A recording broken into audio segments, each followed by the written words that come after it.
Well, namaste, everybody. Thank you for joining me for this yoga practice.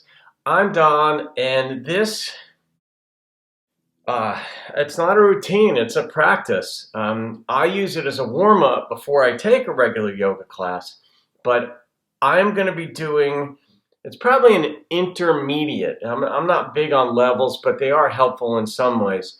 But some folks who are advanced and very strong, have good core strength and all that, will consider it, probably advanced beginner or something to that effect. But regardless, if you find yourself being challenged by it, just sort of back off, breathe.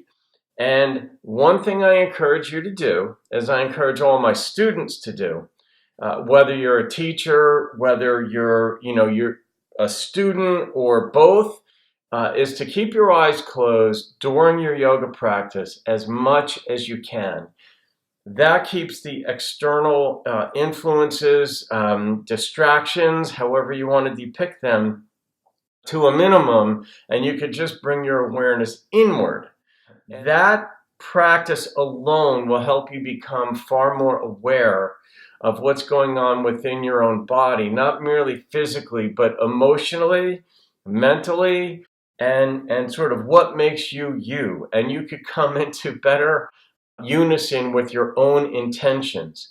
This is dedicated to the intention of understanding and overcoming anger. And you don't have to be an inordinately angry person to realize sometimes, wow, I wish I didn't get upset about that particular situation. You could be driving down the road and somebody does something, or your child walks in and or didn't get a good grade, or your spouse, your whatever is going on in life, and suddenly you're like, oh my gosh, and you get really mad. And you're like, wow, I don't get mad that often, but I want to even get those moments under control. And so I honor you for that. When I say namaste at the beginning, I honor you for trying to become a better version of yourself. In order to do that, though, you need to be aware. So I encourage you to keep your eyes closed as much as you can. The bulk of this practice is done on the mat. And so closing your eyes is very doable for the majority of it. And now I'm going to go into the practice so that you can incorporate this into your daily or weekly or however often, but you can also incorporate the understanding that I'm going to give you into your regular yoga classes that you take from other teachers. And so when you're modifying your own postures, which you're completely invited to do in any yoga class, that when you're in a spinal twist, I'm going to show you some things that will relate to anger. So even in those classes that aren't specifically dedicated to making you aware of anger, you could set your intention ongoing so that you understand the nuances of it, and just within yourself set that intention to continue getting better and better. Because when you reduce the control that anger has, that fires up from here on up and sometimes comes out our mouths, and that gets us into trouble and hurts other people and just creates a social dynamic that is generally unpleasant. When we get control of that, we have that self-control. It doesn't mean we're going to stop feeling anger. It means we're going to become aware quickly of it when it's happening and not go to that next place that wrecks relationships or diminishes the opinion you have even of yourself. When we get that self-control, that's where, if you want to call it self-esteem, comes from, or just greater peace within comes from it, and we just become happier with ourselves. So there's my introductory comments, and now we're going to get on with the practice. So just do your best, honor your own body, and here we go. Namaste. Okay, just get in a comfortable seated position. However that may be, some people like sort of like the traditional classic yogic position. And just close your eyes. You want to be erect, if you will, in a seated position. And we're just going to deepen our breath. If you can, inhale through the nose, pause, then exhale through the nose. So if you could keep your lips together, That's ideal. If you find yourself short of breath at any point and need to exhale quickly or inhale quickly, that's fine. You in through the mouth is fine. Sometimes you just, you need that, but try to keep your attention on keeping your breath in through the nose and out through the nose. And reduce the tension in your face. It builds up in the face and in the shoulders throughout the course of your day, and it creeps back in without you even knowing it. And this is very key to understanding anger, and you'll see that. Inhale through the nose, deepening.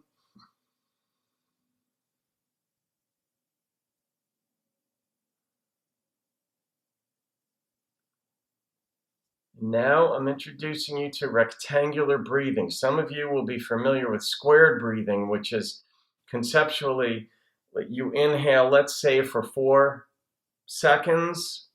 And so it would be inhale for 4, then you would hold for 4. This is squared breathing. Exhale for 4, hold for 4 before you inhale. That's squared breathing. It's 4, pause for 4, exhale 4, pause 4, inhale 4. Rectangular breathing is 4 on the inhalation, 2 counts for the pause, 4 on the exhalation, 2 for the pause. So we're going to do rectangular. If you can only do, let's say, 2, 1, if your breath is very short, fine.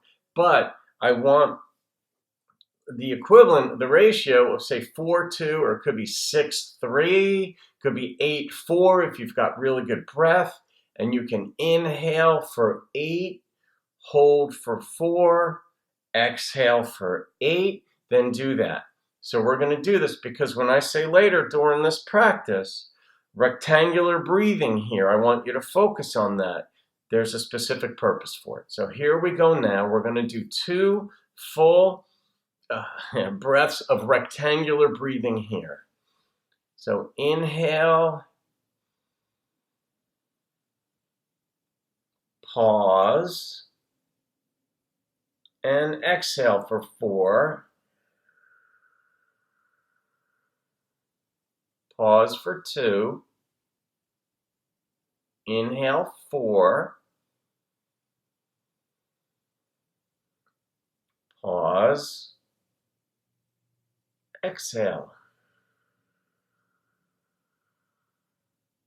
Pause for 2. Now we're going to do squared. 4. Pause for 4. Exhale 4. Pause. And now to the rhythm of your own breath, whether you want to do rectangular or square, go ahead and do 2 more full cycles of either rectangular or squared breathing.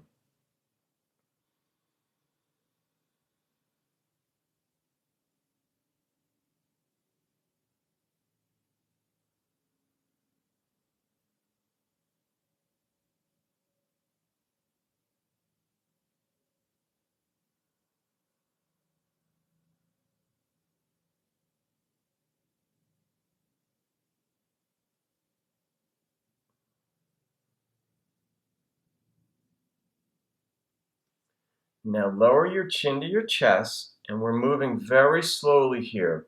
Half the speed that you might normally move in any class or any practice. Very slowly. Chin to your chest. Maintaining your full breaths. And now up, and your head goes back. And you feel the stretch in your throat. And forward slowly. Try to notice any creaking you've got going on in your neck and your tendons, bones, anywhere. And inhale up and back. And here we're going to bring our lower jaw to our upper jaw, and you're going to feel the stretch in your throat. This in yogic terms is your Vishuddha chakra. It has to do with communication, which is easy to understand. Now bring your chin to level. Deep inhalation. Lower to your chest. And slowly rotate, keeping your chin on your chest, your right ear over to your right shoulder. Your chin will come off your chest and coming back. And now go back toward your right, because we're not doing full circles. And now go to your left very slowly. And just try to see what is creaking and cracking and stretching and what's going on in your neck region. And do it 2 more times very slowly.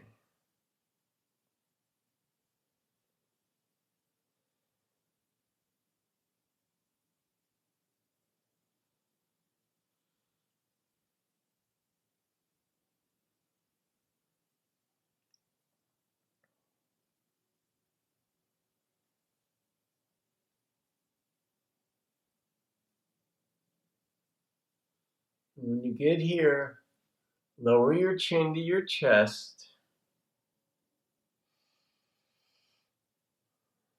Good. And now place your left hand to the side of your body, and we're going to do side stretch here. You're going to bring your right arm up, and I like to rotate my wrist in this posture, keeping in mind that I developed this as like a warm-up to my regular yoga class, so I do things that you might not see in a typical yoga book of postures or in an Iyengar class where, precision in the postures is paramount. Here, I'll open my hands to stretch like the webbing or whatever you call it, and my wrists. And now rotate forward without dropping your head.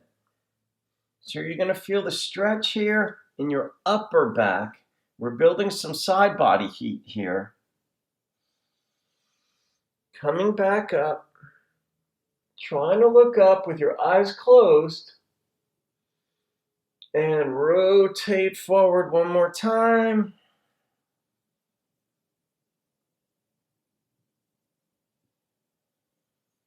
And up, trying to look up. And now we're going to go to the other side, but we're moving very purposely and not too quickly.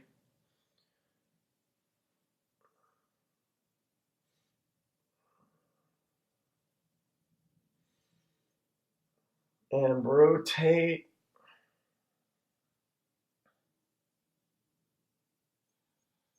Not being too aggressive here because we haven't developed too much heat in the body yet. That's what we're doing here, slowly.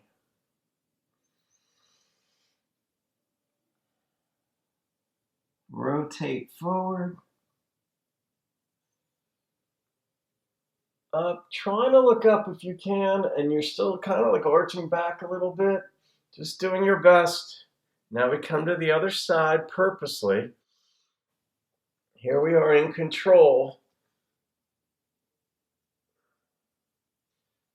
Rotate forward slowly.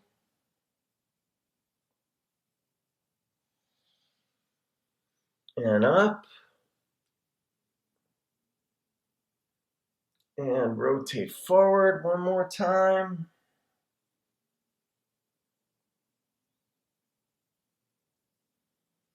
And up. Coming over one more time to the other side, very deliberately. Your movement, very measured, very controlled. Rotate forward.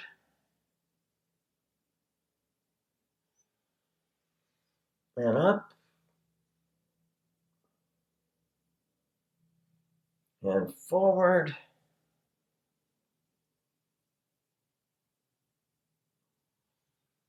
And up again. Now coming over. Now we're going to go into a spinal twist with one change to how you would normally do it. You take your right hand on the outside of your left knee and you kickstand your left as close to your spine as you can, so you're as upright as you can be. And rather than taking your head all the way around, which is common, which is the way it's taught, you're just going to bring your head parallel with your mat. So it's only going here, so there's no tension. When you're taught a spinal twist, you're taught to you bring your head around last. So most students, and I used to do this too, it's like, oh, the way it's supposed to look is my head comes around, and you've forgotten about this, okay? So that's not what I'm going after. What I'm going after is get the tension here, of course, right? But I don't want any up here. I want it just this way. So you've got tension in your arms. Hopefully your shoulders are down. Deep breath. And now instead of the habit that you've been in for this posture, which is to take your head back and twist, I want you to just slowly bring it over toward your right. But when you start to feel a little tension, stop. I don't want it all the way over the right shoulder. Wherever you start to feel tension, stop it there. And then just experience the joy of having tension here, right, in this posture, but your head is on a swivel. Deep breaths, nice and calm. It's like a joyful, free feeling compared to what you were used to, like this. That, I'm just pointing out for one moment here, is the analogy that I make between feeding adrenaline in life. When you get angry, it's that I'm going to launch. No matter what's going on, I'm mad at it. I can't recognize anything good. I can't, you can launch, right? That's the same thing in this posture where you've got tension. I'm analogizing tension to adrenalized anger, okay? The tension you've got in your body here. Now we're not having it here. This is where you get into trouble, okay? So you're going to keep your head just comfortably on the swivel. Now we're going to go to the other side, right? Left hand on the outside of your right knee. You're kickstanding your right hand, and you're trying to be as upright as you can, okay? Depending on how far along in your practice you are and things like this and injuries and whatnot. But you want to be upright. And your head is parallel to your mat. It's not going back. You're not putting tension. Deep breath. But I want you to continue feeling the tension through here and in your arms. So you want appropriate tension, but not inappropriate. And as far as what I'm saying here, the inappropriate tension would be in the neck. So just swivel and enjoy this. Slow movement, comfortable breaths. And now come back to the other side. Same thing. Deep inhalations. And now if you want, you could put tension back into your neck and bring your chin over toward your left shoulder. And now bring it back toward your right. And just experience what that feels like to be able to move your head freely and have the choice whether you want tension in it or not. And now do that on the other side.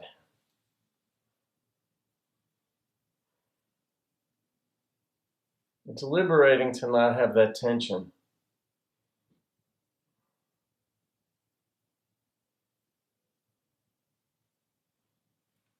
And release. Now we're going to, our mat is like a glass, we're imagining a glass wall in front and behind here. So we're going to place our hands on our knees and we're going to do seated upright cat-cows. So instead of being in table, we're seated upright, and cat is when you arch your back that way. But you're not going back out of the glass box and you're not coming forward to do it.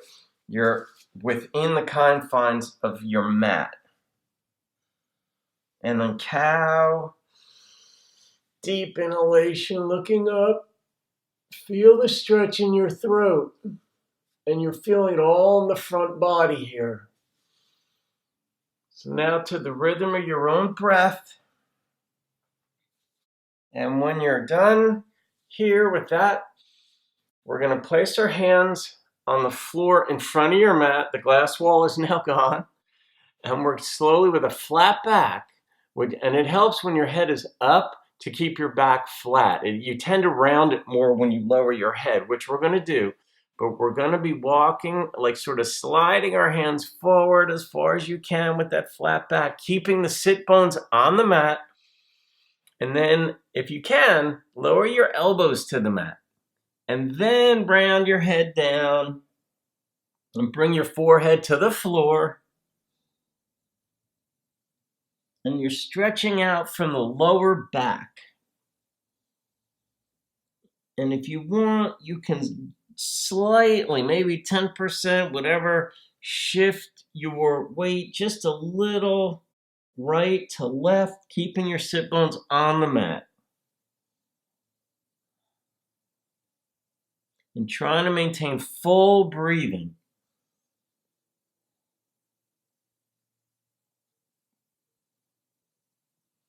And now bring your hands in and kickstand both of them right behind you, arching forward, looking up. And here your heart, your throat, your whole being essentially is open to the world, which can be a risk and can be a blessing depending on how much self-control you've got. And release. Now we're coming onto our backs.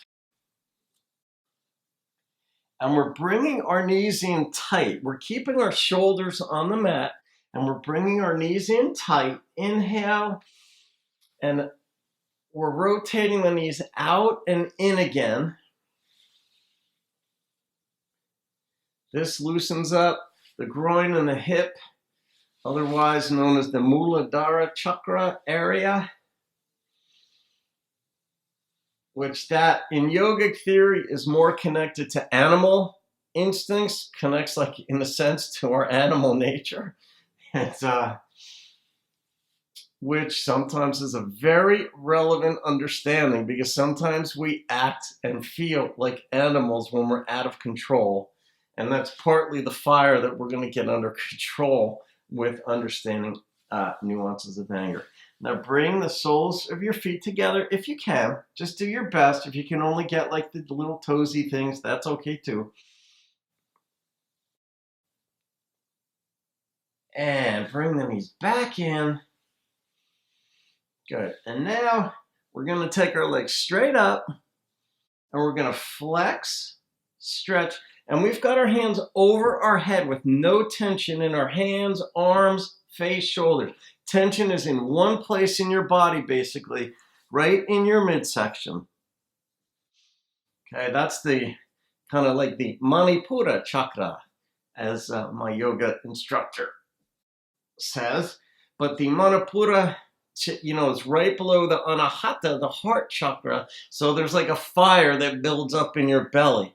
And these are things that you can these images you can work with to help you overcome things. But now we're going to flex, stretch, breathe. And now we're going to bicycle our legs slowly with a stretched foot this way. And then bring it in, stretched foot that way. And now we flex our foot. So it's stretch, but we're moving slowly. It's very purposeful, controlled movement. And no tension in your hands. And then gradually go wider with your legs, going out, and then gradually bringing them in. And we're going to do that cycle one more time. So it's slowly working your way back out. And slowly working it back in. And now bring your legs back in, soles of your feet together if you can. I do this so that I feel the creaking through here. For my yoga practice, I need that in order, even when I'm in Warrior Two and other postures, I need to have that cracking to have taken place prior to class to have a good class. And now what we're doing is we're taking our left leg up, okay, and we're pulling in on this right leg. We're trying to get this right knee to the right chest, the right side of our chest, right? And now what we're going to do is we're going to lower the left leg down, and right before it hits the floor, you're going to flex it. You're going to try to time it so that you get it right without looking. And now open the right knee out, and instead of coming directly across, you're bringing it back in toward your right chest, and you're bringing it across, keeping your shoulder blades on the mat. Now, when your heel gets over toward your left, onto your left thigh, that's about where you stop, and you'll feel the stretch in your right buttock. And bring the knee back across. You might hear a pop. I always do. And one more time, open up. And bring it across. And now we're going to switch.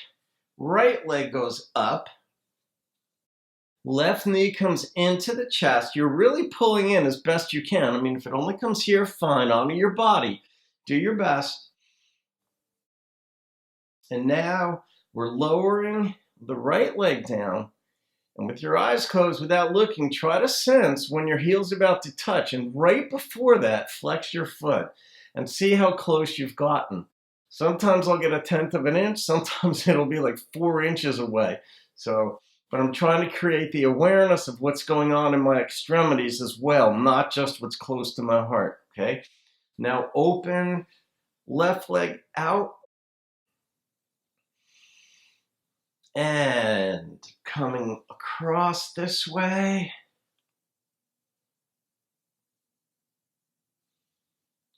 And back open. It's one of the best feelings right there is that pop. Back open one more time. Good. Now bring in both legs in. And now we're going to take the left leg up and the right foot in our right hand, and we're trying to get our thighs matched up here.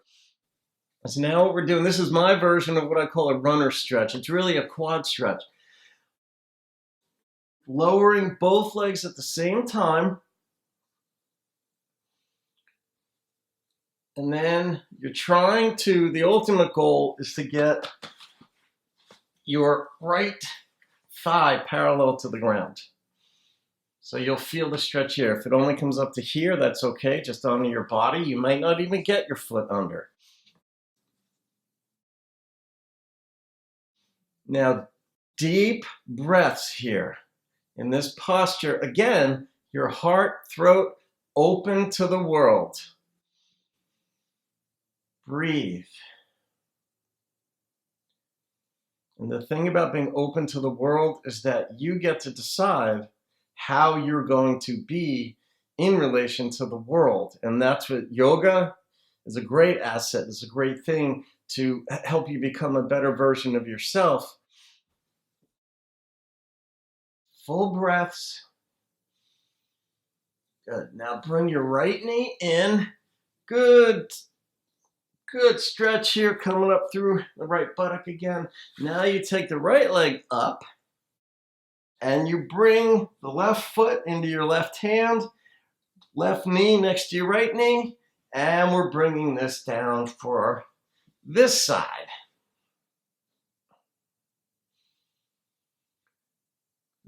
In yoga, what we do on one side, we always do on the other, because that is what the idea of balance is all about.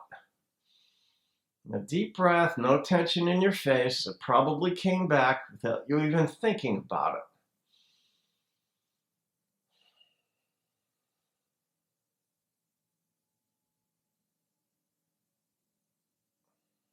Good. Now bring both legs in. Open out. Good. And now we're going to take both legs up, our arms over our head, no tension in our hands. And now we're going to do 12 leg lifts. And so it goes flex down, stretch, feet up. And we do this 12 times. Deep breath, no tension in your hands. The tension is all from your abs on down. I think that's 6.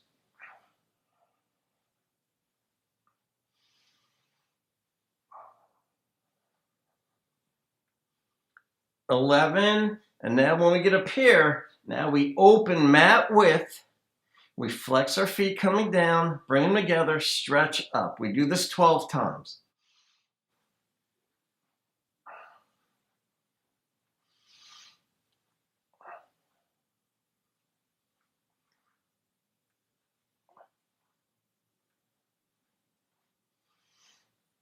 $8.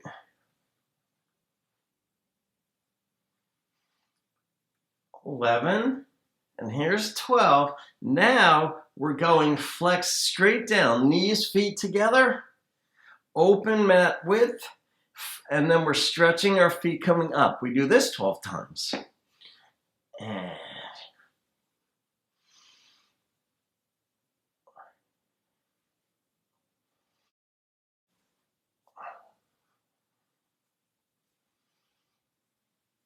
breathe fully. The tendency is to shorten your breath when you're doing this.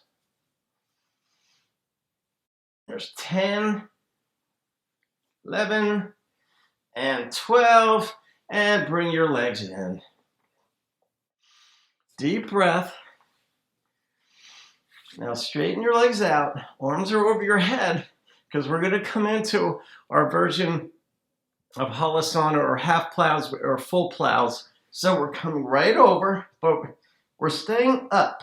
And our arms here help us balance and control this posture. So if you want to come level, you can. If you want to go this way, you can. If you need to be a little further forward with your hips, you can. But this makes it more difficult to breathe. So you have to monitor your body position so you can breathe.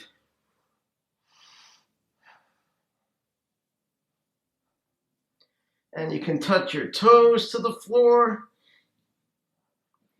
You can open, close, but no tension in your hands. Deep breath.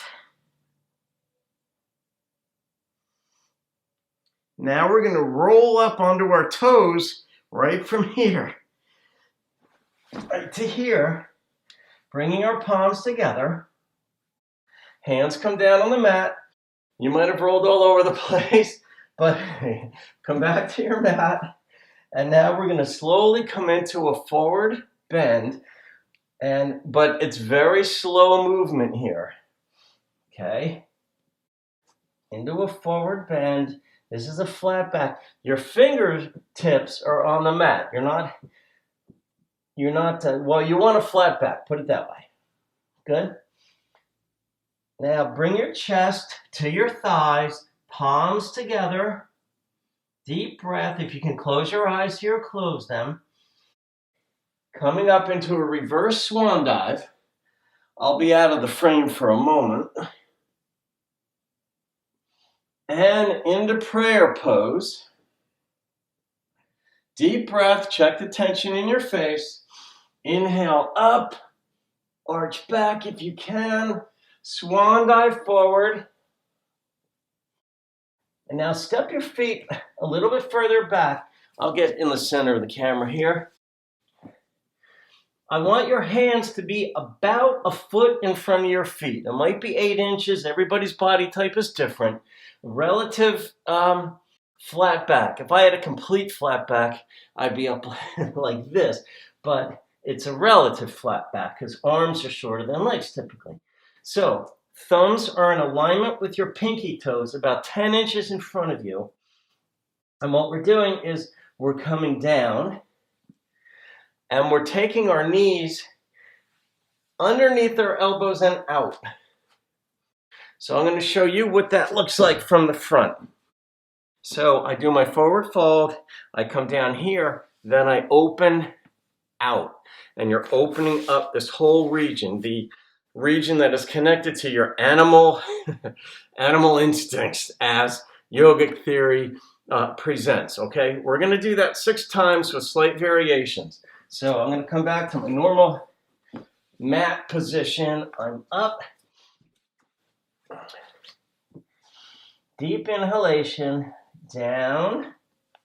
Heels are together, open out, close, coming into a forward fold.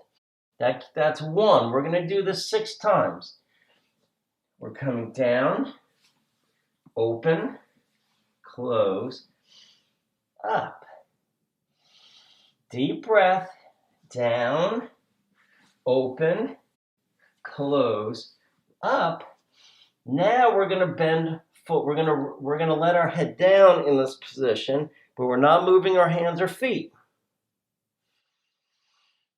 And down, open, close, coming up into forward fold. Bend your head down. Deep breath, down, open, close, up. Now we're bringing our thumbs to our pinky toes, and we're giving a good forward fold here. And you go deeper into any posture on the exhalation because there's less volume in your body, and that allows your muscles to go deeper into the stretch. Hands are back out to 10 inches away. Down, open, and up. Hands come in. Your thumbs come to the outside of your pinky toes, folding forward. Now we're just going to keep both sets of fingertips connected to your mat, and you're bringing your left thumb to your right pinky toe, and you're folding into the right, toward the right knee. And now, keeping your fingertips touching your mat, you're just slowly dragging them across to the other side. You have a flat back to start, deep inhalation, and now folding forward to the left knee, toward it. And now they come back. Bend your knees, palms together. Your chest is touching your thighs. Inhale, slowly coming up. We just put some tension in our back, so do a slight back bend. And coming into prayer pose. And inhale up, arch back, folding forward. Same position we had there. Now what we're doing here is 12. We're lifting our heels, and then if you can, lift your toes. We do this 12 times, so we'll count that as 1. So here comes 2. And your hands don't move. 5.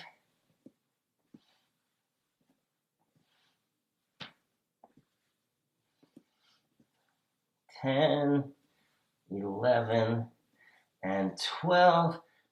Hands to the mat, forward fold, and step your right leg back, left leg back into downward facing dog.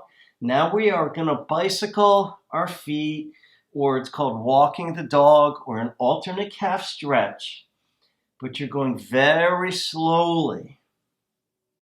Most of my students or classmates, I don't really see my classmates that often because I have my eyes closed, but most of my students, when they do alternate calf stretch, it's like they're in some kind of race. like, oh, keep going. That's not it. We're doing very purposeful, slow, deliberate movements with our eyes closed, while breathing full breaths. Now I want you to try rectangular breathing here while doing this.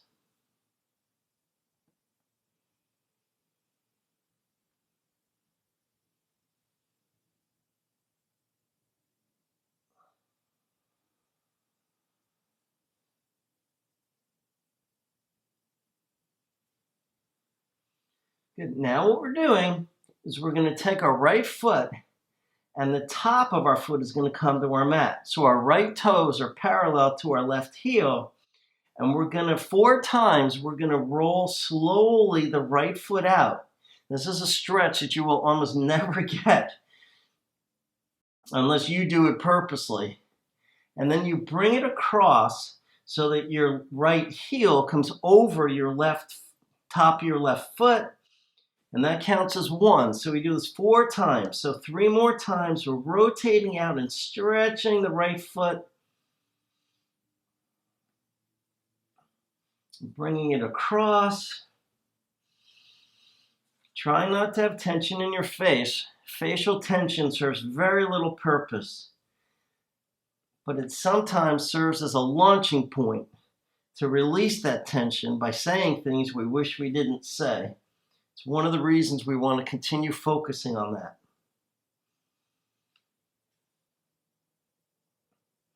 And now go right back, stretching out that your right calf. And if you can even take your left foot off, this is how much the tension is going to be in your calf, and the focus is on your right foot, that you don't even need this one down. But you can put it down if you need to. Deep breath. And now we're going to rotate forward, coming into table, but with our knees an inch off the mat. And back into downward facing dog. Now we're going to do the left side. And if you need to take a break, go ahead, take a break. But I'm going to keep going. Rotating the left foot out so you feel ligaments and muscles that you may never have stretched before or thought about.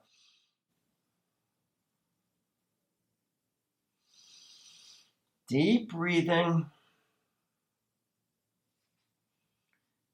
And after this one, then we go back and we're stretching the left foot extensively. You can even take your right foot off the mat if you want. Breathe.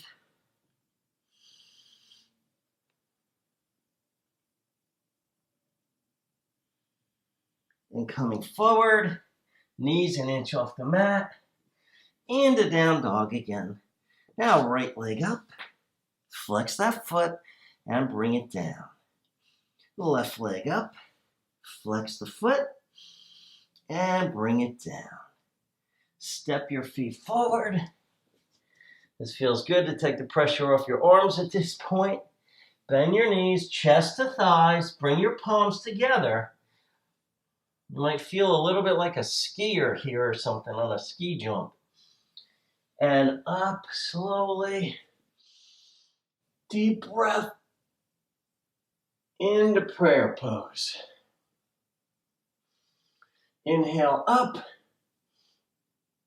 And flat back swan dive. Inhale, look up. Right leg back, left leg back. Now we're going to come into 10 push-ups. So you try to get into like a plank position. And now we're going to do 10 push-ups or whatever you can do, not going too quickly.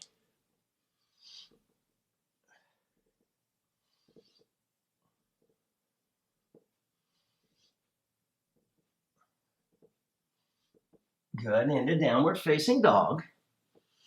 Deep inhalation. Walk your dog here. Now try that rectangular breathing.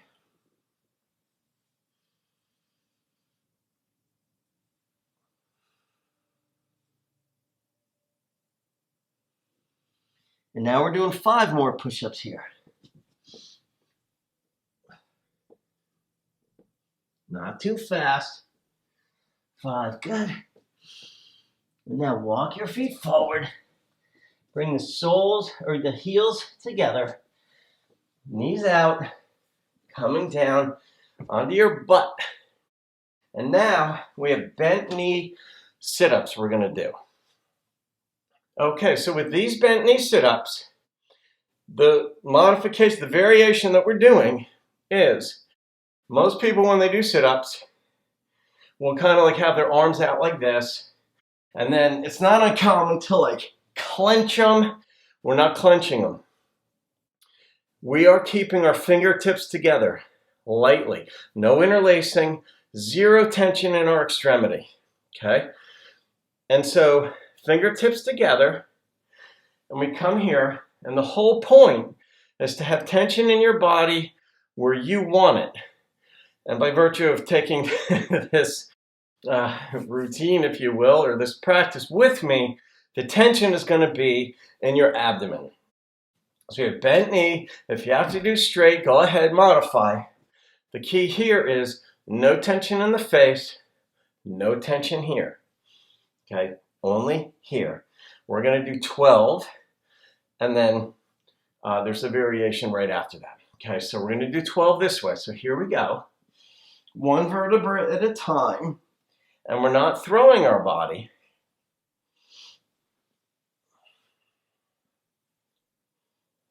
And try to close your eyes to see what's going on inside your body.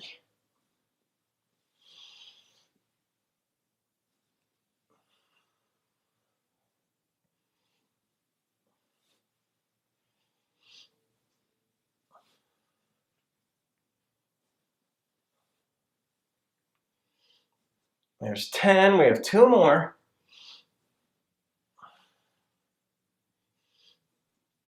Good.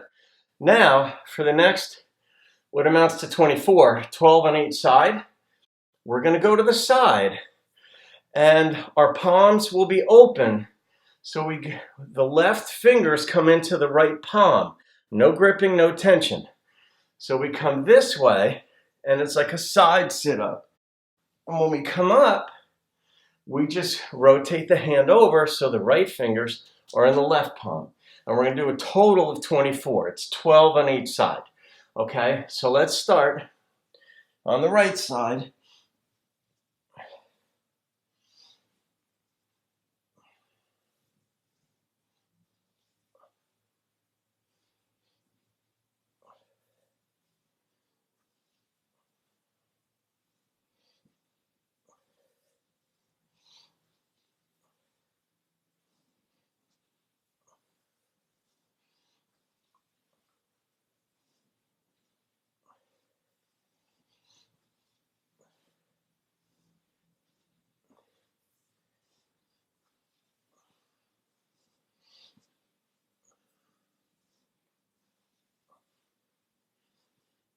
That was 16.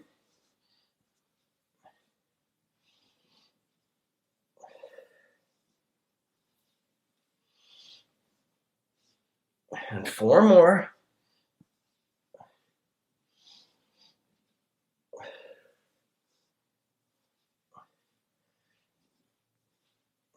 Good. Now, just for reference sake, I normally do, we just did a total of 36. I normally do a total of 72 there, so it's 24 of these. Then I'll do 48 total this way. So that's more advanced, but you can modify upward or downward as it suits your body. Now we're going to bring the soles of our feet together, and we're trying to sit upright. And we're just going to do that rectangular breathing here. So no tension in the shoulders.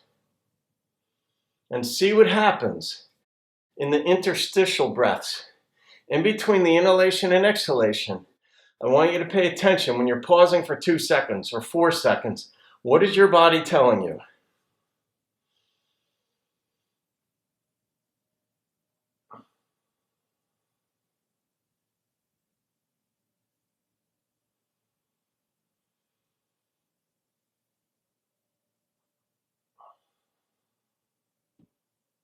One more full inhale and out, exhale.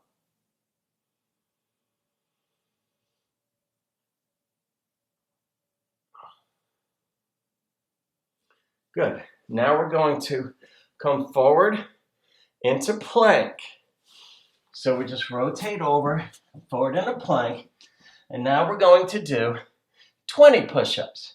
Just do the best that you can, but we're going to do them in this way.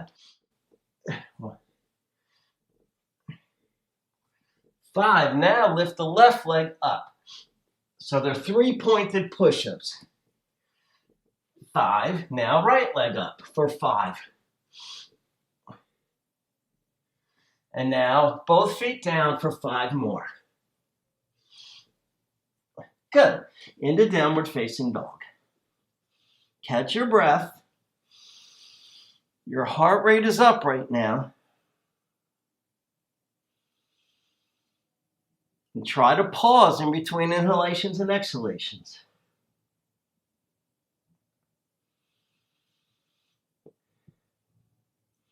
Now take your right leg up slowly. Flex your foot when it's up. Bring it down. Deep breath, left leg up. Flex. And release. Walk your feet forward, coming into a forward fold. Bend your knees, chest to thighs, hands together. Inhale, reverse swan dive. Arching back into prayer pose. And now reverse. And swan dive forward. Inhale, look up. Right leg back, left leg back. Coming into plank. Into upward facing dog, according to your own practice. Into plank with the tops of your feet on the mat. Coming back into downward facing dog. Deep breath. Now forward. Feet flat. We're doing 20 push-ups. Left leg up. Right leg up. Both down. And into downward facing dog. And right leg up. Coming forward in the beginning of pigeon. But we're going to sit back, top of our left foot here. Now we're pushing back with our fingertips touching. And now we're trying to control our heart rate with our breath. We just increase the heart rate and therefore the demands on the lungs and oxygen. And here we're going to do rectangular breathing. And go.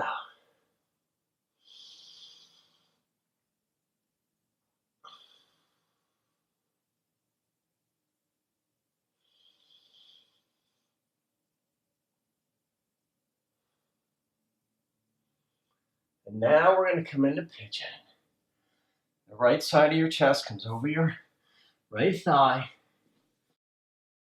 And when you come in, try to rotate slowly into your right side. So you feel a stretch in your right buttock. And then slowly rotate over. It's only a matter of probably 4 or 5 inches. Forehead's on the mat if you can.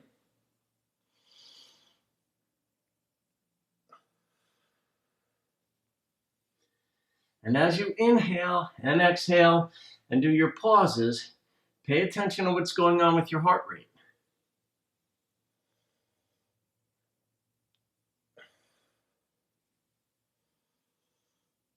Good, and now come up onto your fingertips, pushing back. What's going on with your heart rate now is it's open to the world and so is your throat. Deep inhalation, chin to chest.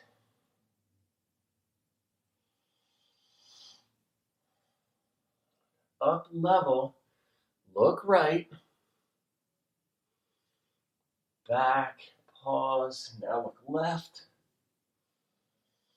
Deep breath. And now, if you can, release your hands to prayer pose. And now bring your arms wide open, looking up. Wide open to the world. Palms together. And bringing them down. Coming back into downward facing dog. Deep breath. What we do on one side, we do on the other. So we're going to do 20 more push-ups or whatever you can do. So here we come into our plank. And now down. Go.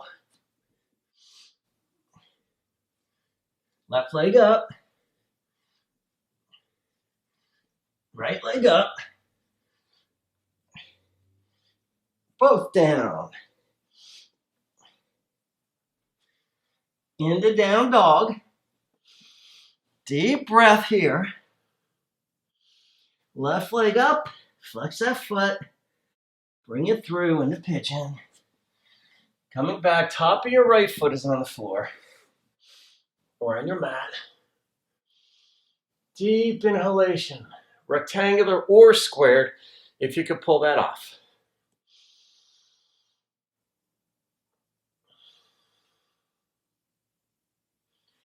Now here I'm pointing out, keep doing what you're doing.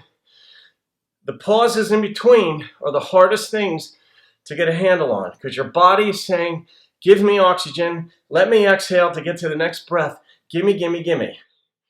That is what your anger tells you. When you are in that anger mode, your adrenaline is telling you, feed me, feed me, feed me. Keep going, going, going with the anger. That's what you want to control.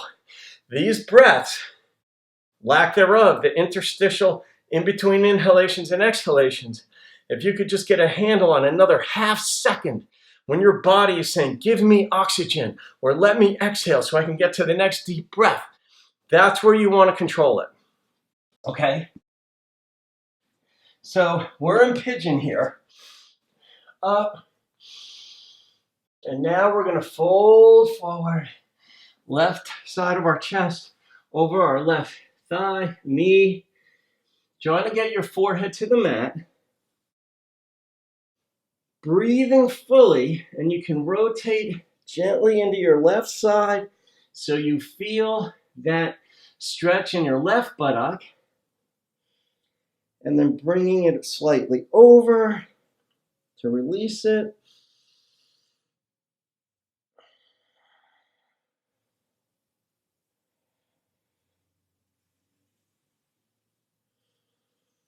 Deep breath. Now coming back up onto your fingertips. Fingertips somewhere next to your knee so that you can get almost upright or upright. Some of you are real flexible, I know that, and are going back. But here, your heart and throat are open to the world. Because you're happily or open to your children or your spouse or the mirror. Whatever it's open to, you are just becoming more accepting of yourself because you've done something to become more accepting, which is slightly overcoming more anger or whatever you need to overcome or become. Now, chin to chest. Inhale up. Now we look left. Center. Right. No tension on the face. Center. Palms to heart center. Open, looking up if you can. And palms together. Releasing down. Coming back into downward facing dog. Deep inhalation. Now just enjoy this downward facing dog.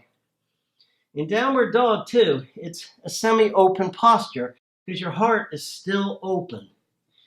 And your throat is as well, except it's open to the earth. Now walk your feet forward. Toes come out, heels are together, down.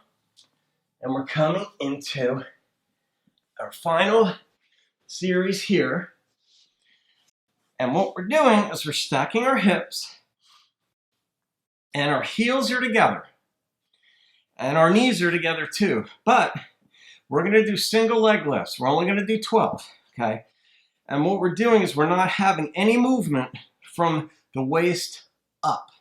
Okay, when I say any movement, I mean maybe 5%. Of course, a little bit goes on there. It's where your heart is. Of course, there's going to be some movement. But all of it's going on, for the most part, intentionally below here. So we're doing flexed foot up. Stretch foot up, flex foot down. And you're bringing your heel back together when you come down. So it's stretch up, flex down. That's 2. And we're just going to do 12. Well, not just, but we're going to do 12. 5. And try to kiss your heels without looking. See if you know your body well enough on the extremities to where you could just kiss your heels together and go right back up. That's 10, 11, 12. Now we're going to do 6. Flex foot forward with a pulse. And then when you come across the median or the meridian of your mat, you stretch your foot back, pulse. Once again, like that perfect bride walking down the aisle, I guess, there's no movement from here up, right? So now we go flex, pulse, there. And once you feel your upper body move, you've gone too far. 2 more. And your leg is about hip height. So this is the last. Now we do 12 grapefruits. So a stretched foot, tight circle, tight leg. 6, 7, 8, 9, 10. Other way, go. 1, 2, 3. 12. Rotate, flex down. Now we're bringing our heels together and we're going to do 12 side double leg lifts. Okay, so you can bring your head down like under your bicep or shoulder. You want to have kind of a good base here because the tendency in these is to roll over. So if you had a butterfly tattoo across your whole lower back, you'd be breaking your left wing. You don't want that. Only your right buttock or your right butterfly wing, if you had one, touches the mat in these. And so I'm going to show you one. And it's together, legs are together through this whole thing, stretched up, flexed down. Your heels are together, okay? So your feet are kind of like a butterfly. So you're down, this part again is not moving, just what you want to move, which is the lower part here. So we're going to do 12 of these, okay?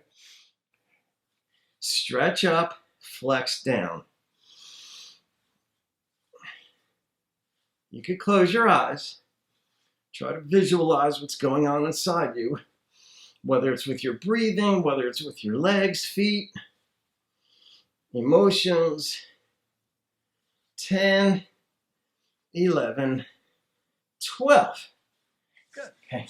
And now we're going to the other side, which is the part of the principle of being in balance. What you do on one side, you do on the other. So now, once again, you might have your hips sort of in the middle toward the back edge of your mat here. And your left foot is toward the front left corner. You bring your heels together, and we're doing single leg lifts. If you're more comfortable coming down onto your arm, you can. The key here is to get yourself positioned to where hips up, hardly move at all. Maybe not at all. So it's up, stretched, flex down, try to kiss your heel. And try to do it with your eyes closed. See how well you know the positioning of your body. 5.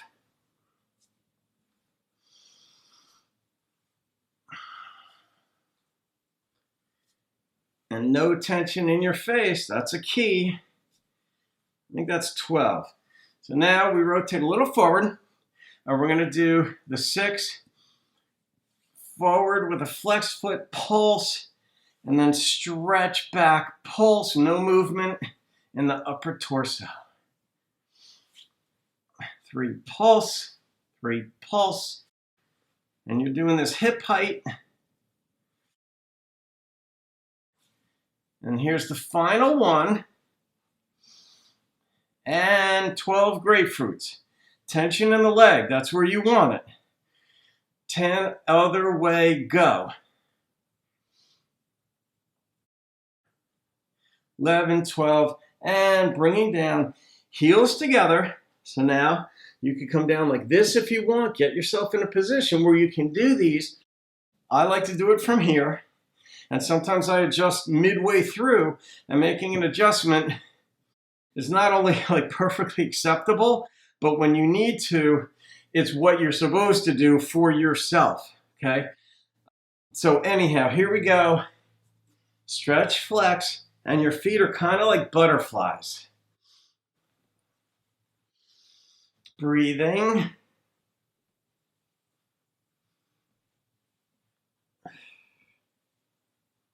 A strong core makes your yoga workout a whole lot better. Or your yoga practice. Okay, that's 12. So now we come over onto our belly. Forehead on the mat, in between our hands. Deep breath.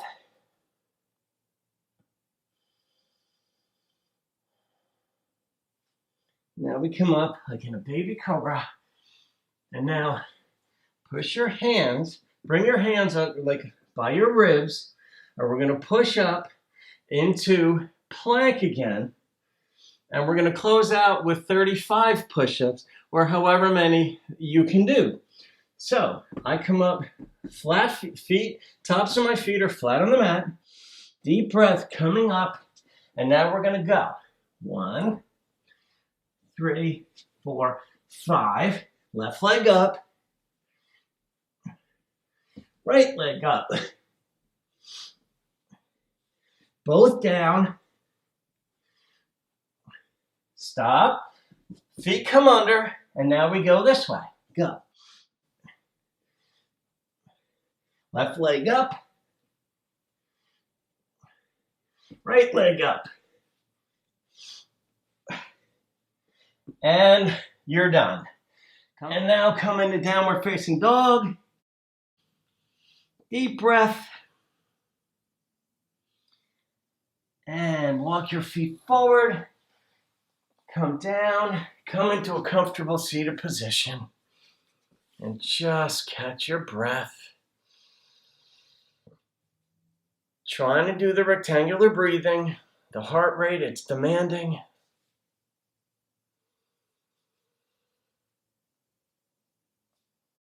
And just trying to get control in between the inhalation and exhalation by a half an extra second each time. Just make that your intention without tensing up your face, but make that your intention.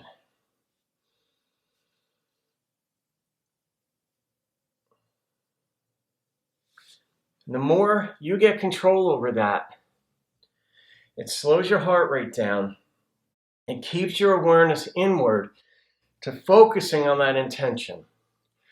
When you're in situations off the mat in life where you're getting angry, and let's say you're already feeling that adrenaline, everything, the tension from here on up through is going to come out, you want to focus on not having the tension from here up. Because when you're, well, it's the Vishuddha chakra, but when your throat and you're getting all tense, you're ready to launch. You're ready to say things that you wish you didn't. So it's better to be tense down here if something's tensing you up. But then you don't feed the habit. You don't feed the adrenaline. Just like your lungs are saying, gimme, gimme, gimme on my terms, your adrenaline is saying, gimme, gimme, gimme on my terms. I want more adrenaline, anger, anger, anger, launch, launch, launch, go, go, go. That's what we're breaking here. So just like we did in the spinal twist, where we had the tension where we wanted it, but we kept our head loose. Maybe you've never done that before. I'm going to guess that many of you have not. Even teachers most likely have not had a loose like this, because a spinal twist from day one, when you're in class as a new student, and it tends to continue that way, is you go into the twist and you get tension all the way through. That's the habit. It's a posture, but that's the habit. You have control over that. So what I'm introducing to you, and why I had you just go this way on the mat instead of all the way around, I wanted you to break the habit. Break that habit. Have the posture accommodate you and your intentions.